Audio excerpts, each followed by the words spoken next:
Você sabe o nome deste monumento atrás de você? Não. Bom, basicamente eu não sei o que significa, né? Se é algo de seja bem-vindo, né? Mas eu não sei o que significa. Atrás de você? Não. Eu trabalho aí do lado, mas não sei. Então, na minha opinião, acho que é uma espécie de chapéu de couro conhecido no Nordeste, né? Porém feito de ferro, né? Mas é muito lindo. Despercebida por alguns, a obra em questão se chama Monumento ao Migrante Nordestino e está erguida no Largo da Concórdia, marcando a presença nordestina no bairro do Brás.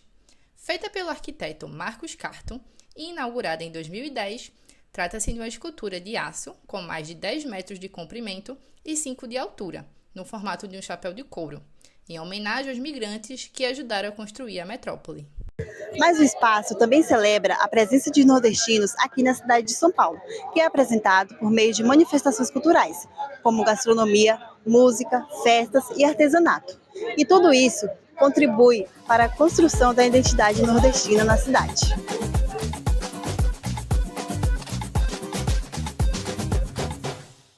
Além de ser uma das maiores metrópoles do mundo, São Paulo também se destaca por ser o principal destino de imigrantes vindos da região Nordeste.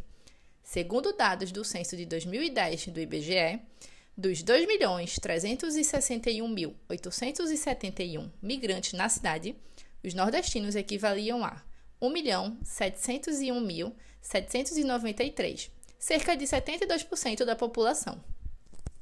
Já a Pesquisa Nacional por Amostra de Domicílios, PNAD, aponta que em 2015 eram 5,6 milhões de nordestinos, o que contabilizava 12,66% da população do estado. Ainda que as duas principais fontes de informação sobre as migrações estejam desatualizadas, a mudança no perfil dessas pessoas é percebida se observarmos sua contribuição para a formação cultural da capital paulista. Os nordestinos transformam a metrópole por meio da gastronomia, música, artesanato, entre outras áreas. Meu nome é Anderson Maciel Boeira, sou de Feira de Santana, de 20 de novembro de 1980. Eu vim em 2012, vim trabalhar com tecnologia, né? Vim em busca de trabalhar na área mesmo, né? Que aqui, querendo ou não, é um centro, né? Um epicentro da área de tecnologia. Eu fiquei trabalhando com tecnologia mais ou menos até 2016 e aí eu comecei a mudar os planos, né? Eu decidi empreender e aí em 2017, 2018 eu comecei a tocar o projeto do restaurante. E aí fiquei com o restaurante até 2020 ou 21, agora me perdi a data, e foi logo pós-pandemia, né? E aí deu aquela crise, eu não consegui manter um restaurante aberto. Então a sorveteria ela veio um pouco no vácuo assim do restaurante, né? Meu restaurante é um restaurante nordestino, mais sertanejo, mais tradicional. E desde lá eu queria colocar sorvete lá, né? Era uma das minhas ideias, era um pouco expandir o formato do restaurante e começar a colocar sorvete lá também, porque eu sempre senti que fazia falta, né? Os sabores mais tradicionais aqui. Então eu queria começar a servir como sobremesa lá, enfim. Então essa ideia a gente sempre tive gestando ela, né? E aí quando eu vi que o negócio do restaurante não ia dar certo, eu tive que fechar. Eu me planejei para abrir a sorveteria, né? Continua inclusive com o mesmo nome do restaurante, se chama Cangote também, se chamava Cangote Restaurante. E aí eu esperei passar um pouco a fase mais crítica da pandemia e toquei esse projeto agora. Vamos lá, gente. Aqui eu trouxe 3 para vocês, tá? Que são os carros-chefes da casa, os únicos sabores fixos e é o que a gente mais se identifica, assim, tem mais carinho por eles, né? Então aqui a gente tem um sorvete de tapioca, e é um sorvete que você também encontra em vários lugares do norte, do nordeste, com receitas diferentes, mas a base basicamente é a mesma, né? Um sorvete de leite, que vai leite de coco também, em alguns lugares se usa um pouco de leite condensado, mas a receita que eu conheço na Bahia é com leite de coco. E ele vai com tapioca granulada também, a gente pega a tapioca granulada, hidrata no leite de coco e mistura com sorvete. Então é um sorvete muito tradicional, né? Na Bahia, no Nordeste, também no Norte. Sorvete de nata goiaba, também é uma releitura do que a gente fez um pouco, tá? Geralmente o sorvete de nata goiaba é um picolé, em alguns lugares chamam de mini saia, também porque é um picolé que é metade goiaba e metade nata. Então a gente fez uma releitura dele, que é um sorvete de creme com goiabada cremosa. Esse aqui é também carro-chefe, nunca sai do cardápio. Bom, esse aqui é o sorvete de cajá. Para mim é o melhor sorvete que a gente tem na casa, também é preferência pessoal minha. O cajá é uma fruta muito tradicional do Nordeste, Norte todo, tá? É uma das mais importantes que a gente tem lá no Norte, o pessoal chama de taperebá, mas é a mesma fruta. Tem algumas variações, cajamanga em outros lugares, alguns cerrados. Mas para mim a fruta aqui é o sorvete que pra gente aqui tem mais característica do Nordeste. Em geral é um sorvete super refrescante, é azedinho, e todo nordestino, todo nortista, ele cresce comendo cajá, com picolé, sorvete. Quando fica adulto toma licor de cajá também, uma coisa muito tradicional. Então é um sorvete assim que para mim o mais me orgulho é o cajá. Então quando a pessoa chega aqui no Cangote, quer tomar um sorvete, a gente oferece a primeira coisa que é o cajá. É uma porta de entrada para você até conhecer outros sabores, às vezes uns sabores até um pouco exóticos, assim, um paladar exótico, tipo um genipapo, por exemplo, né? Mas o cajá aqui, esses três aqui são carro-chefes, a gente acha que representa muito o Nordeste no geral, assim, né? E também um pouco do Norte, a brasilidade que a gente tem. Restaurantes com comidas típicas, lojas que vendem produtos regionais e até mesmo eventos que celebram a cultura nordestina compõem a paisagem paulistana. O Centro de Tradições Nordestinas, CTN, é um bom exemplo disso. Com 27 mil metros quadrados, localizado no bairro do Limão, o complexo foi fundado em 1991 com o intuito de mudar o cenário de preconceito e ignorância contra os migrantes nordestinos que residiam na capital paulista. O meu nome é Nelby Carvalho, eu sou de Pernambuco, do interior, lá do sertão, uma cidade bem pequena, de 35 mil habitantes, a cidade chamada Tacaratu. É uma cidade indígena e geograficamente parece um vulcão, a cidade fica entre serras. Esse nome indígena significa serra de muitas pontas ou cabeças. Até hoje ainda tem a tribo lá, e eu estou aqui em São Paulo há 33 anos.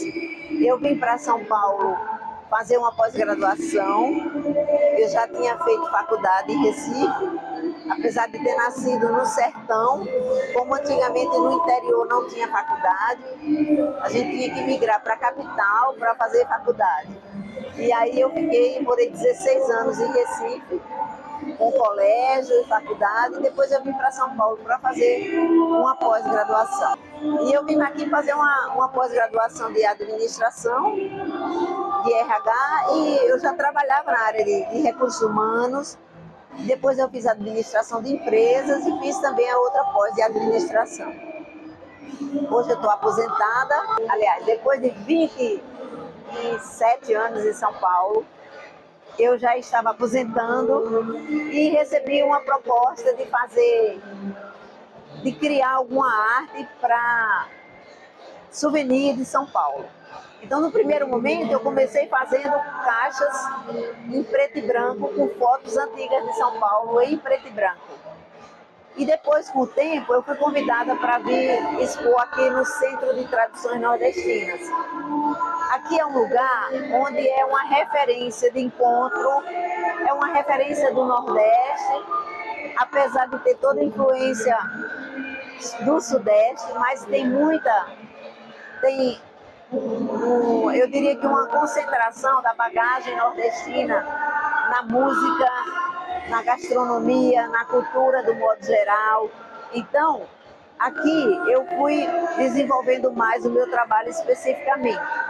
E por conta disso, no primeiro momento eu pensei, São Paulo, vou fazer arte de São Paulo.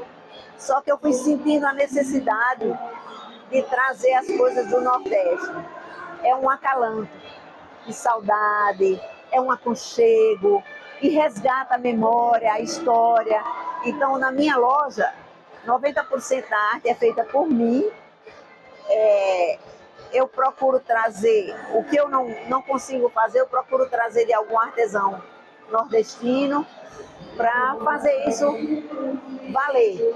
São Paulo é Brasil, o Brasil é grande demais, tem influência de todo lugar, o Nordeste como uma região composta por 9 estados, então tem uma influência muito grande em São Paulo, com certeza com muita gratidão a São Paulo abraçar todo o Brasil, todo o mundo e todo o Nordeste. Então eu faço questão de manter, de resgatar a memória, de manter a cultura e saber de forma grata que eu estou sendo aceita, trazendo um pouquinho da nossa história para São Paulo. A presença nordestina em São Paulo é tão marcante que em 2 de agosto se celebra o Dia do Nordestino. A data foi oficializada por meio da Lei Estadual 8.441/1993 e faz referência à morte do cantor Luiz Gonzaga, artista conhecido como o Rei do Baião e um dos grandes porta-vozes da cultura nordestina. Vamos lá, a gente tem a gente brinca um pouco assim, né, com essa coisa do que se tornou a sorveteria brasileira, né? Então a sorveteria brasileira hoje se tornou, de certa forma, um chocolate belga, o pistache, né? Esses sabores que a gente não sabe de onde vem, quem planta, onde nasceu, né? Nem são coisas brasileiras, na verdade, né? Então a gente tira um pouco do sarro dizendo que o nosso chocolate vem lá da Bahia, né? Nosso cacau é da região de Ilhéus. Aí a gente faz questão de reforçar isso, né? Reforçar essa identidade e também porque a gente acredita na cadeia que se constrói, né? Quando você trabalha com o ramo de alimentação. Então, se eu estou comprando um produto que ele é produzido aqui, que a gente reconhece a origem dele, que o produtor está sendo bem tratado, tá todo mundo ganhando nessa cadeia. Então é uma ideia que você reforçar essa cadeia de consumo, né? Às vezes o cliente acha que considera até um pouco exótico, né, o que a gente vende aqui, e que na verdade é o tradicional para a gente, né? Mas a gente compreende que falta essa coisa de valorizar a matéria-prima brasileira para que um sorvete de cajá não seja exótico para quem mora em São Paulo, né? Porque, enfim, as regiões estão aqui do lado, né? Ele se torne comum, ele tem que ser comum, né? Exótico, na verdade, é um sorvete de pistache. E ninguém produz pistache no Brasil, se importa, custa caríssimo, preço de dólar. Pistache é exótico, né? Existe um esforço muito grande para vender o sorvete de pistache. Agora o cajá não, o cajá é natural.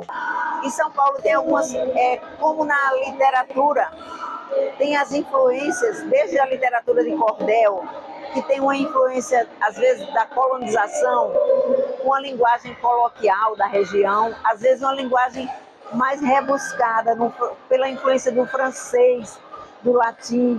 Então tem muitas influências no idioma no Brasil como um todo.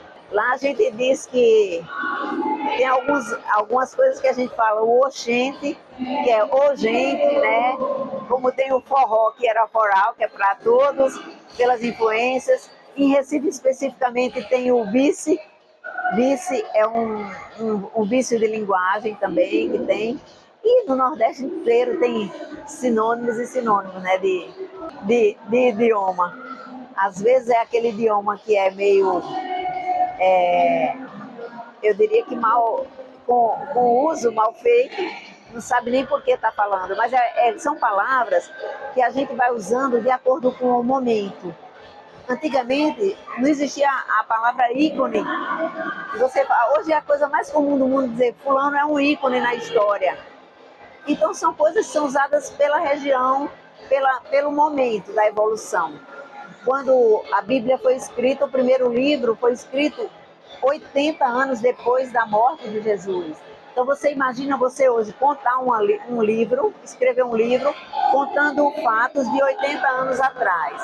Com certeza a sua linguagem é outra, é atualizada de outra forma. Então assim também tem os nossos costumes no Nordeste. A São Paulo contemporânea, enquanto polo de oportunidades, revela uma nova narrativa de empoderamento, onde o migrante nordestino não é mais apenas um retirante em busca de sobrevivência, mas também um agente ativo de transformação, crescimento de tradições e modernidade.